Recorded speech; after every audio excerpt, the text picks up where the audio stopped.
बात करते हैं मध्य प्रदेश की, जहां कांग्रेस में टिकट बंटवारे को लेकर कलह मचा हुआ है, जो कि थमने का नाम नहीं ले रहा है। उम्मीदवारों की लिस्ट सामने आने के बाद राज्य में 47 सीटों पर पार्टी के प्रत्याशियों का विरोध शुरू हो गया है। जिनमें 5 सीटों पर खुली बगावत हुई तो पार्टी के नाराज कार्यकर्ता कमलनाथ के बंगले का घेराव करने पहुंच गए, जो अपने साथ लाए बैनर में बने दिग्विजय सिंह की तस्वीर के साथ बदसलूकी करते दिखे। टिकट कटने से नाराज त्रिलोक पाटीदार के समर्थकों ने मंदसौर के गरोठ में हार की हैट्रिक लगाने वाले सुभाष सोजतिया को टिकट मिलने पर सवाल खड़े किए और पार्टी पर पैसे लेकर टिकट देने का आरोप लगाया।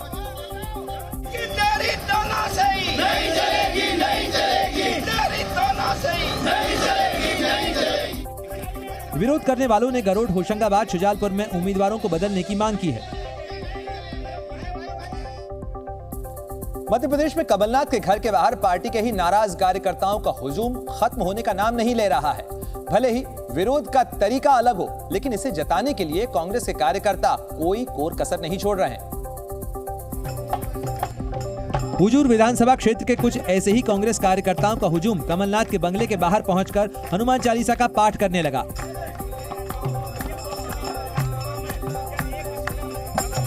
नाराज कार्यकर्ता टिकट के दावेदार विष्णु विश्वकर्मा का समर्थक बताए गए, जिनकी जगह नरेश ज्ञानचंदानी को टिकट मिला।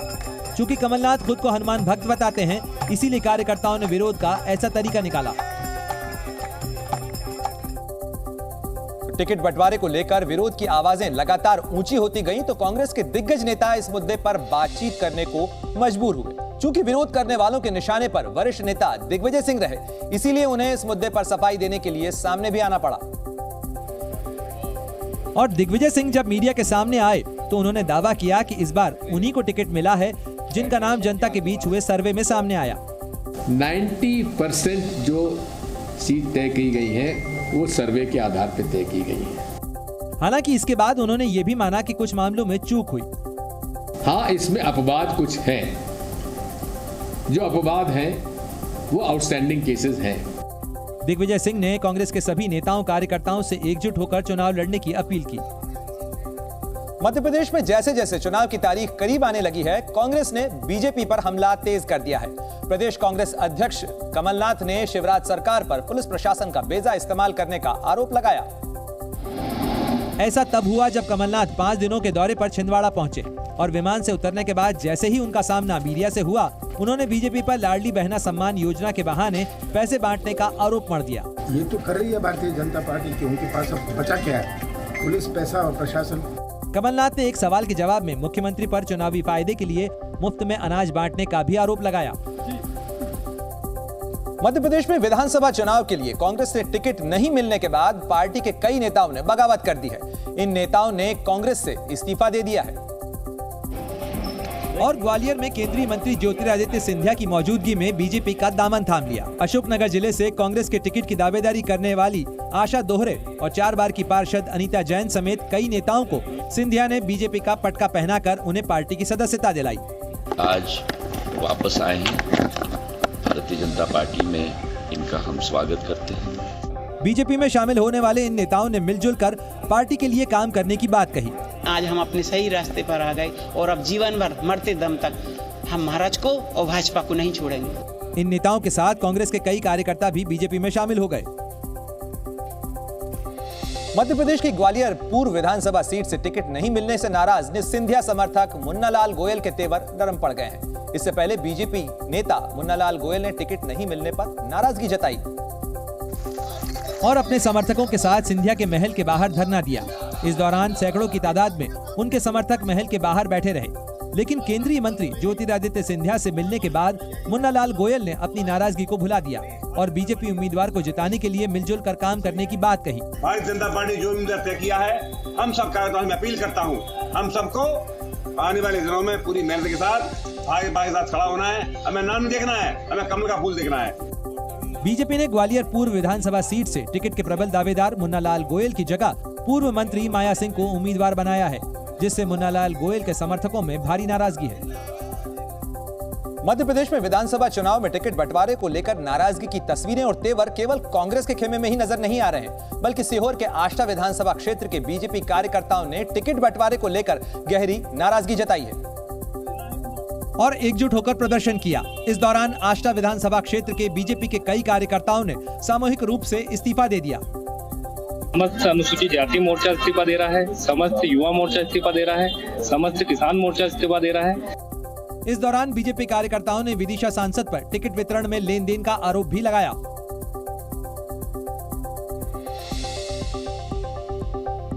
और मध्य प्रदेश के इंदौर 1 से बीजेपी के उम्मीदवार और पार्टी के राष्ट्रीय महासचिव कैलाश विजयवर्गीय ने पूर्व कांग्रेस अध्यक्ष सोनिया गांधी पर यूपीए शासनकाल में भ्रष्टाचार को संरक्षण देने का आरोप लगाया। इसके साथ ही चुनाव प्रचार में उतरे कैलाश विजयवर्गीय ने आरोप लगाया कि कांग्रेस ने कभी अपने साथियों को सम्मान नहीं दिया। बीजेपी महासचिव ने सोनिया गांधी पर भ्रष्टाचार को संरक्षण देने का आरोप भी लगाया। जो गलत करता है उसको गलत बोलना पड़ेगा।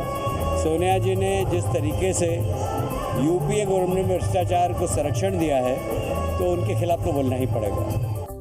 कांग्रेस नेता कमलनाथ के अखिलेश वखिलेश वाले बयान को कैलाश विजयवर्गीय ने शर्मनाक बताया और कहा कि पूर्व सीएम को इसके लिए माफी मांगनी चाहिए। मध्य प्रदेश में ही सीहोर के आष्टा विधानसभा सीट से 2 बार के विधायक रघुनाथ मालवीय का बीजेपी ने टिकट काट दिया है। टिकट कटने से नाराज रघुनाथ मालवीय ने समर्थकों की एक बैठक बुलाई, जिसमें वो फूट फूट कर रोते दिखाई दिए। दरअसल बीजेपी ने इस बार उनका टिकट काटकर कांग्रेस से बीजेपी में शामिल हुए गोपाल सिंह इंजीनियर को प्रत्याशी बनाया है। बीजेपी की 5वीं लिस्ट जारी होने के बाद पार्टी की अंतर्कलह खुलकर सामने आ गई है। मालवा निमाड़ में अच्छी पकड़ रखने वाले नंदू भैया के बेटे का बीजेपी ने टिकट काट दिया है, जिसके बाद उनके बेटे हर्षवर्धन सिंह ने बुरहानपुर विधानसभा सीट से निर्दलीय चुनाव लड़ने का ऐलान कर दिया है। मध्य प्रदेश विधानसभा चुनाव के लिए कांग्रेस ने आखिरी लिस्ट जारी कर दी है। पार्टी ने बैतूल जिले की अनुसूचित जाति वर्ग के लिए आरक्षित आमला सीट से मनोज मालवीय को प्रत्याशी बनाया है। चुनाव नजदीक आते ही राजस्थान के सीएम अशोक गहलोत ने चुनाव प्रचार तेज कर दिया है। मुख्यमंत्री अशोक गहलोत ने जोधपुर में लगातार दूसरे दिन जनसंपर्क अभियान किया और सरकार के कामकाज गिनाकर लोगों से वोट मांगे। छत्तीसगढ़ को धान का कटोरा कहते हैं और धान के मुद्दे पर सरकारें तय होती हैं। इसी वजह से चुनावी साल में मुख्यमंत्री भूपेश बघेल ने धान के समर्थन मूल्य को बड़ा मुद्दा बनाया और खुद को किसानों का हितैषी बताने की कोशिश की है। और ये हवा बनाई कि राज्य के किसानों का धान उनकी सरकार ही इस बढ़े समर्थन मूल्य पर खरीदती है। लेकिन धान उत्पादक किसानों को क्या भूपेश बघेल सरकार के दावों पर भरोसा है? ये जानने के लिए जी न्यूज की टीम धान की खेती के लिए मशहूर महासमुंद के खेतों में पहुंची। किसान और धान सबसे बड़ा मुद्दा है। अगर सरकार की बात करें तो सरकार बार बार धान की कीमतों का हवाला देकर किसानों से समर्थन की बात कर रही है। बिरकोनी गांव के खेत में धान की फसल लहलहाती हुई दिखी तो कुछ खेतीहर किसान सरकार के दावों को सही ठहराते नजर आए। समर्थन मूल्य भी बढ़ाया है अपना है और धान का जो किस्त है उसको 4 भाग में बराबर बांट करके सही समय में दे रहा है। यानी बघेल सरकार सार्वजनिक मंच से जो दावे बार बार करती है उसका असर है। हालांकि एक किसान की राय को राज्य के सभी किसानों की राय मानना गलती हो सकती थी। इसीलिए चुनावी मौसम में किसानों को लेकर खेतीहर मजदूरों की राय जानने की भी जरूरत थी। और जब तक दूसरे किसानों की राय जानने की कोशिश होती, खेत मालिक शत्रुघ्न साहू के पास खड़े दूसरे किसान ने तपाक से इस बातचीत में दखल दिया। देख, हम एक किसान है, किसान का हम बेटा उपजा के पूरा दुनिया के पूरा पालन करते ना, तो 3000 से 4000 भी रखे वो भी कम है। यानी अभी सरकार जिस कीमत पर किसानों से धान खरीदती है वो कई किसानों को नाकाफी लगा और इसे लेकर उनकी दलील भी दमदार रही। कोई भी सरकारी काम कर हर साल उनका महंगाई भत्ता बढ़ते है, हर साल मतलब 2 से 3 गुना मतलब जो तनख्वाह ही बढ़ते। अगर दोनों के सब समतुलना करें तो धान का समर्थन कुछ भी नहीं है, सामने कुछ भी नहीं है। जाहिर है भोले भाले किसान अब अपनी मेहनत और फसल के मूल्य को दूसरों से कम आंकने को तैयार नहीं। इसे बेवजह भी नहीं कहा जा सकता। छत्तीसगढ़ को धान का कटोरा कहा जाता है क्योंकि यहाँ के किसान दुनिया भर को चावल देने के लिए हर मौसम जी तोड़ मेहनत करते हैं और अन्नदाता किसान के इस मेहनत की तुलना किसी और रोजगार से नहीं हो सकती। लेकिन खेत मालिक किसान की अकेली मेहनत से ही फसलें पककर तैयार नहीं होती हैं। इस काम में किसानों को दिहाड़ी मजदूरों की मदद लेनी पड़ती है। लेकिन अन्न पैदा करने वाले इन मजदूरों को दिन भर की मेहनत के बाद क्या मिलता है? 150 रोजी।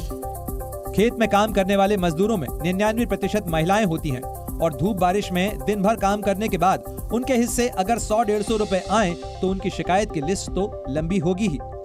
गरीबों को मतलब खाना पेट भर खाना चाहिए, चावल और जो ये मिलते क्या कहते इंदिरावास मिलते ओला देना चाहिए, और क्या कहते रोजगार गारंटी चलना चाहिए। यहाँ तो रोजगार गारंटी भी नहीं चले ज्यादा साहब। यानी सरकार से गरीब खेतीहर मजदूरों की जो उम्मीद है वो पूरी नहीं हुई।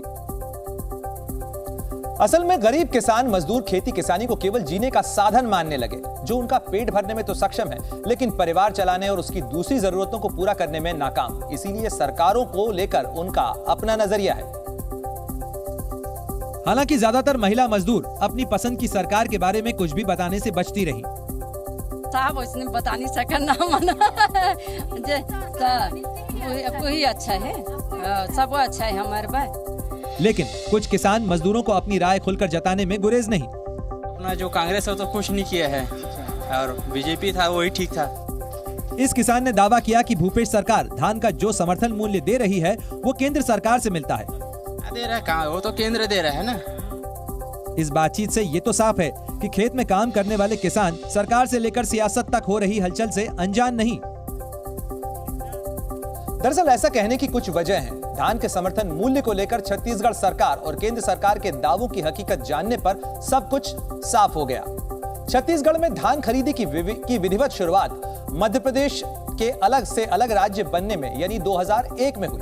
उस समय की सरकार ने किसानों से 4000 टन धान की खरीदारी की। इसके पीछे केंद्र का आग्रह था कि राज्य की जरूरत के मुताबिक चावल उपलब्ध कराया जा सकता है। जितना कोटा केंद्र राज्य सरकार को देता है उसी हिसाब से राज्य सरकार किसानों से धान खरीदती है और चावल की मिलिंग करने के बाद केंद्र के कोटे में चावल देती है, जिसके बदले में केंद्र राज्य सरकार को पैसे देता है।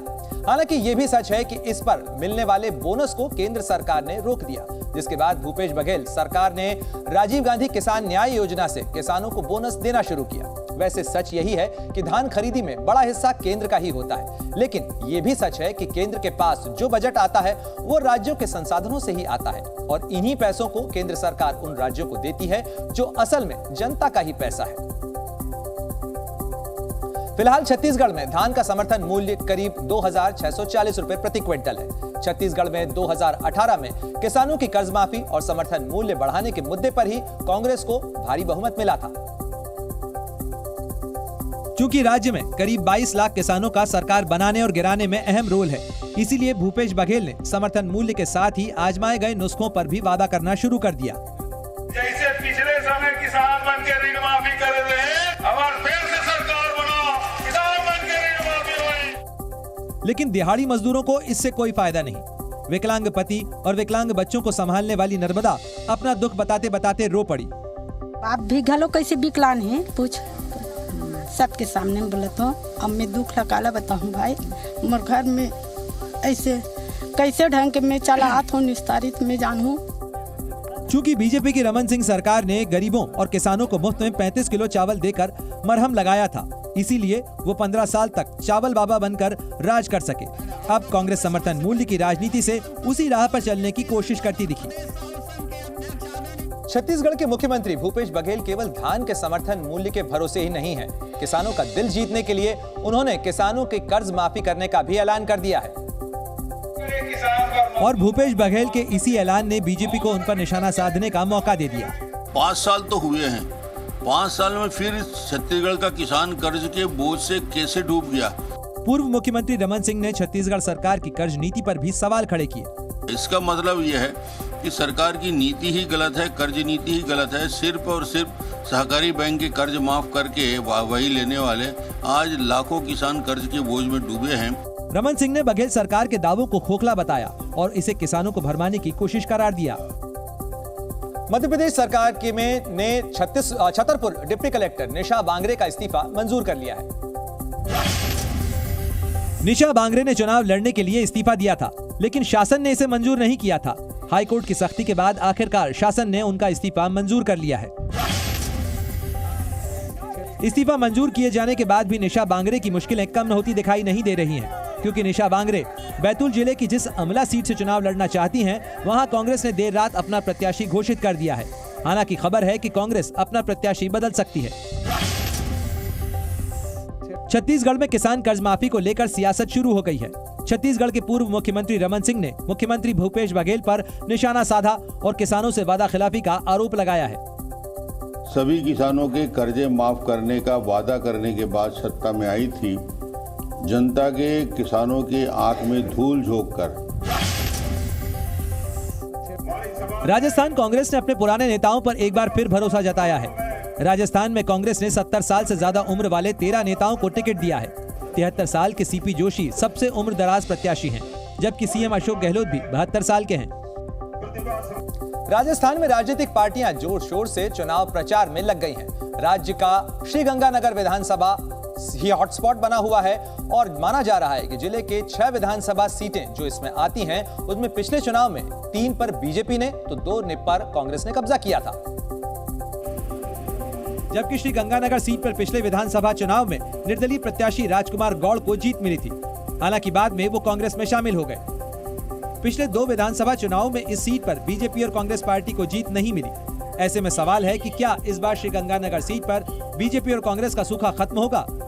विधायक राजकुमार गौड़ का दावा है कि गहलोत सरकार ने लोगों को महंगाई से राहत दी है, इसीलिए इस बार कांग्रेस के खाते में ही श्रीगंगानगर की सीट जाएगी। गहलोत साहब ने राजस्थान में महंगाई राहत कैंप लगाए और उसमें करीब 8-10 योजनाएं हैं जो लोगों को राहत डायरेक्ट दे रही है। कांग्रेस ने फिलहाल श्रीगंगानगर सीट के लिए उम्मीदवार का ऐलान नहीं किया है, लेकिन राजकुमार गौड़ को उम्मीद है कि उनकी लॉटरी जरूर लगेगी। टिकट देने से पहले रिपोर्ट कार्ड जरूर देखें और उसके बाद पार्टी निर्णय करे।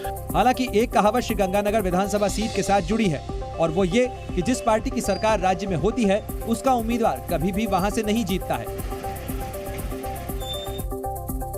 राजस्थान के श्रीगंगानगर जिले को पैदावार की वजह से राजस्थान की खाद्य टोकरी कहा जाता है, लेकिन ये जिला पाकिस्तान और पंजाब के साथ अपनी सीमाएं साझा करने के कारण यहां पर नशा एक बड़ी समस्या है। क्योंकि जिस गंगा नहर का पानी इस जिले की बंजर जमीन को उपजाऊ बनाता है वो कुछ वक्त पहले ही सूख गई थी। पंजाब सरकार ने सतलुज नदी के पानी को करीब 12 दिनों तक गंगा नहर में नहीं छोड़ा था।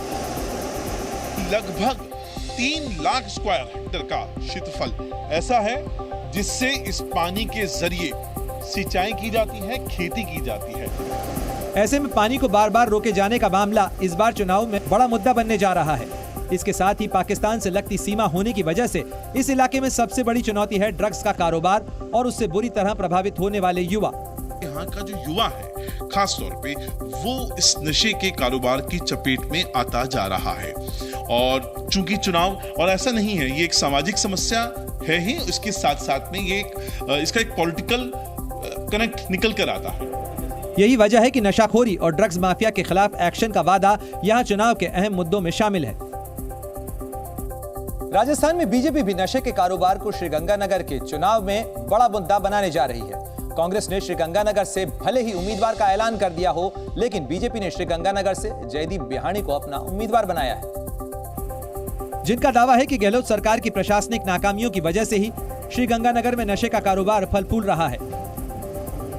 प्रशासन के लोग सप्लाई में तो शामिल नहीं है, लेकिन इसको रोक पाने में असमर्थ है और इसका मुख्य कारण जो है वो है राजनीतिक मजबूती का न होना या राजनीतिज्ञों की इच्छा शक्ति का कमजोर होना। जयदीप बिहानी का आरोप है कि गहलोत सरकार की खराब नीतियों की वजह से इलाके में क्राइम बढ़ा है और महिलाएं खुद को असुरक्षित महसूस कर रही हैं। बीजेपी चुनाव में अपराध को बड़ा मुद्दा बनाने जा रही है। राजस्थान के सीएम अशोक गहलोत का दावा है कि उनकी सरकार ने किसानों के लिए बहुत कुछ किया है। इसके साथ ही गरीबों और पिछड़े समुदायों के लिए भी कांग्रेस के शासन में खास ख्याल रखा गया है। लेकिन क्या श्रीगंगानगर के लोग ऐसा ही सोचते हैं? यहाँ के किसानों का आरोप है कि राज्य में सरकार किसी की भी हो, उनकी समस्याओं पर ध्यान नहीं दिया जाता। जो हम समस्या एमएलए एमपी के सामने रखते हैं वो सुन के और उसको अनसुना कर देते हैं। किसानों की माने तो गंगा नहर की समस्या को सुलझाने के लिए कांग्रेस और बीजेपी जैसी पार्टियां पहल नहीं कर रही हैं और ना ही गंभीर है। इसका स्थायी समाधान निकालने के लिए कोई भी पार्टी सीरियस नहीं है, न राज्य सरकार सीरियस है न केंद्र सरकार। इलाके में कपास समेत दूसरी फसल काफी खराब रही थी। इसके लिए किसानों ने गहलोत सरकार से मुआवजे की मांग भी की थी, लेकिन वो उन्हें नहीं मिला। मुआवजा नहीं मिलने से किसान राज्य सरकार से नाराज चल रहे हैं। हर एमएलए के पास गए हर एक एमएलए जो हमारे गगनगढ़ और अनूपगढ़ और हनुमानगढ़ जिले के एमएलए हैं, उनसे भी उनको भी बोला है भी हमें विशेष पैकेज दिलवाओ, आप इसको प्राकृतिक आपदा घोषित कराओ। हकीकत में भी प्राकृतिक आपदा है, पहली पानी की वजह से, फिर गुलाबी सुंडी की वजह से, उसके बाद चक्रवाती तूफान की वजह से। किसानों का कहना है कि इस बार चुनाव में वोट उसी उम्मीदवार को मिलेगा जो हमारी बात करेगा और हमारी समस्याओं को पूरी तरह से सुलझाएगा। राजस्थान में श्रीगंगानगर के किसानों की बात तो आपने सुन ली, लेकिन जिले का युवा वर्ग अशोक गहलोत सरकार के बारे में क्या सोचता है? चुनाव को लेकर युवाओं के क्या मुद्दे हैं और आने वाली सरकार से उनकी क्या उम्मीदें हैं? ये जानने के लिए जी मीडिया की टीम श्रीगंगानगर के एक ऐसे इलाके में पहुंची जहां कोचिंग सेंटर की भरमार है। यहां के युवाओं का कहना है कि कांग्रेस राज में विकास के नाम पर श्रीगंगानगर में कुछ भी नहीं हुआ। कुछ नहीं बदलाव लगता मेरे को तो, मतलब बिल्कुल अगर कुछ हुआ है तो शहर का वही हुआ है, भ्रष्टाचार ही हुआ है, यहाँ पे कुछ भी नहीं हुआ। हालांकि ऐसा हर किसी का मानना नहीं था। कुछ युवाओं ने राजस्थान में बदलाव का सारा श्रेय सीएम अशोक गहलोत को दिया। अगर बदलाव आया है, अगर कुछ काम हुआ है तो मैं यही मानूंगा कि कांग्रेस पार्टी के कारण ही हुआ है। अशोक गहलोत जी के कारण हुआ है। बहुत यार अशोक गहलोत जी ने बहुत अच्छे काम किए। हालांकि छात्रों का ये भी मानना है कि श्रीगंगानगर के चुनाव में मुख्य मुद्दा नशा ही रहने वाला है।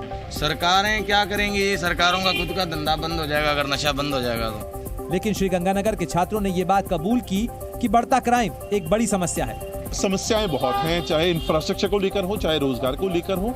सबसे बड़ा कंसर्न पेटी क्राइम, और पेटी क्राइम की से भी बड़ा कंसर्न जो है श्रीगंगानगर के लिए वो नशा है। महाराष्ट्र के नागपुर में राष्ट्रीय स्वयंसेवक संघ के मुख्यालय में विजयादशमी के मौके पर शस्त्र पूजन किया गया। आरएसएस के इस उत्सव का आयोजन रेशम बाग स्थित मैदान में किया गया, जहां मशहूर सिंगर शंकर महादेवन मुख्य अतिथि के तौर पर शामिल हुए।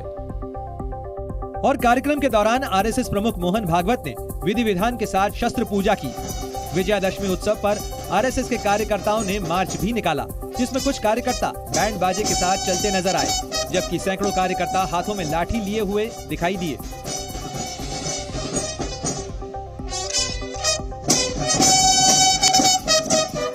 शस्त्र पूजन के बाद आरएसएस प्रमुख मोहन भागवत ने कार्यक्रम को संबोधित किया।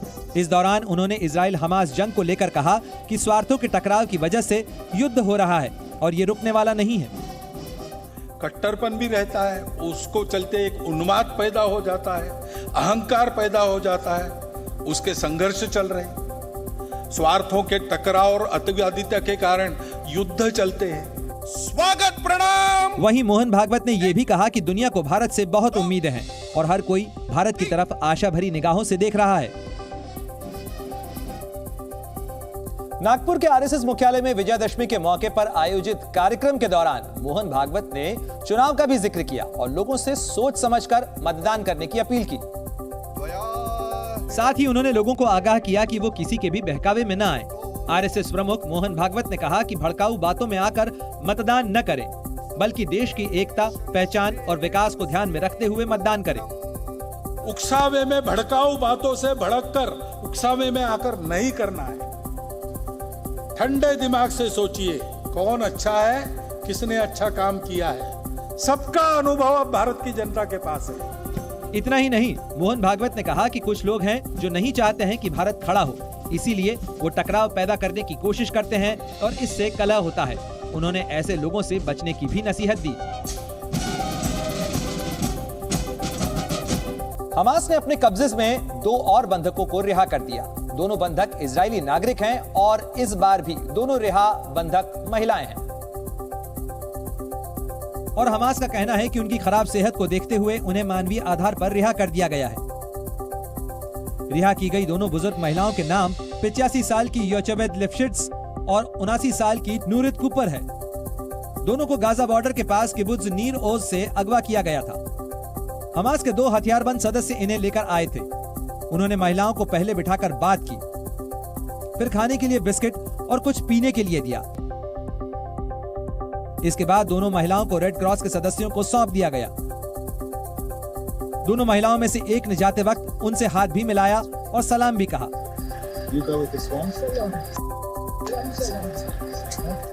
इस बीच इजराइल के प्रधानमंत्री कार्यालय ने कहा कि महिलाओं के पति अभी भी हमास के कब्जे में हैं। दोनों इजरायली महिलाओं को रिसीव करने के बाद रेड क्रॉस के सदस्य उन्हें गाजा के रफा बॉर्डर के जरिए मिस्र ले गए, क्योंकि गाजा से बाहर निकालने के लिए फिलहाल रफा बॉर्डर एकमात्र खुला रास्ता है। और वहां पहुंचने के बाद दोनों महिलाओं को एम्बुलेंस में ले जाया गया। एम्बुलेंस में दोनों के स्वास्थ्य की शुरुआती जांच की गई। इस दौरान महिलाएं काफी खुश और सुकून में दिखाई दी। 85 साल की येचेविद ने मेडिकल वर्कर्स के साथ बात भी की। शनिवार की रात को ही मिस्र से दोनों महिलाओं को हेलीकॉप्टर के जरिए इजराइल की राजधानी तेल अवीव में इशिलोव अस्पताल पहुंचाया गया। अस्पताल की छत पर हेलीकॉप्टर उतरा। अस्पताल के मुताबिक दोनों की सेहत ठीक है। इस बीच इजराइल ने दोनों बंधकों की रिहाई में अहम रोल अदा करने के लिए मिस्र का शुक्रिया कहा है। अमेरिका के राष्ट्रपति जो बाइडेन ने भी 2 और बंधकों की रिहाई का स्वागत किया है। पिछले हफ्ते हमास ने 2 अमेरिकी नागरिक, मां और बेटी को भी रिहा किया था। हमास ने दोनों इजरायली महिलाओं को रिहा करने के बाद एक बयान भी जारी किया। हमास का आरोप है कि इजराइल ने दोनों बंधकों को लेने से ही इनकार कर दिया था, लेकिन मानवीय आधार पर बुजुर्ग महिलाओं को रिहा कर दिया गया। हमास के अल कासम ब्रिगेड के प्रवक्ता अबू उबैदा ने बयान जारी कर कहा, हमने 2 बंदियों को ये ध्यान में रखते हुए रिहा किया है। दुश्मन ने पिछले शुक्रवार उन्हें लेने से इनकार कर दिया। हमने मानवीय और स्वास्थ्य कारणों से उन्हें रिहा करने का फैसला किया है। हमास ने आरोप लगाया कि बंधकों की सुरक्षित रिहाई की प्रक्रिया के लिए मध्यस्थों के साथ जो शर्तें तय हुई थीं, उसका इजराइल ने 8 बार उल्लंघन किया। 2 दिन पहले हमास की गिरफ्त से रिहा हुई अमेरिकी बंधकों ने तेल अवीव पहुंचकर गाजा में बिताए समय के अनुभव साझा किए। मीडिया से बातचीत में अमेरिकी महिलाओं ने बताया कि गाजा पहुंचने के बाद वो हमास की महिला लड़ाकों की निगरानी में थी। बंधक महिलाओं ने बताया कि गाजा में घुसते ही आतंकियों ने उनको महिला बटालियन के हवाले कर दिया था। बंधकों की निगरानी के अलावा उनके खाने पीने का जिम्मा भी महिलाएं ही संभाल रही थी।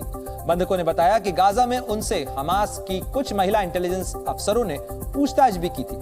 बंधक महिलाओं के मुताबिक गाजा में हमास की महिला फाइटर्स ने उनके साथ कोई बदतमीजी या मारपीट नहीं की। हालांकि गाजा की कैद में उन्हें अक्सर हवाई हमलों का डर सताता रहा। हमले की आशंका को देखते हुए हमास की महिला बटालियन बंधकों को एक ठिकाने से दूसरे ठिकाने पर ले जाती रही।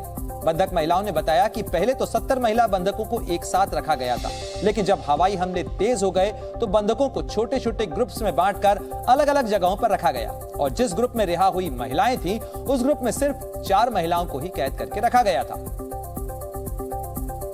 अमेरिका के राष्ट्रपति जो बाइडेन ने हमास से कहा है कि इजराइल गाजा पर हवाई हमले करना बंद कर देगा और युद्ध विराम के लिए राजी हो सकता है अगर बंधक छोड़ दिए जाए।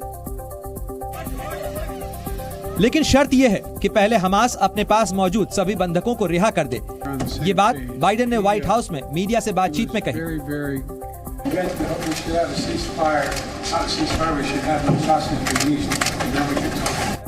लेकिन कतर की राजधानी दोहा में बैठे हमास के नेता खालिद मशाल ने स्काई न्यूज को दिए इंटरव्यू में साफ कहा कि हमास सभी बंधकों को रिहा कर देगा अगर इजराइल हमले बंद कर दे।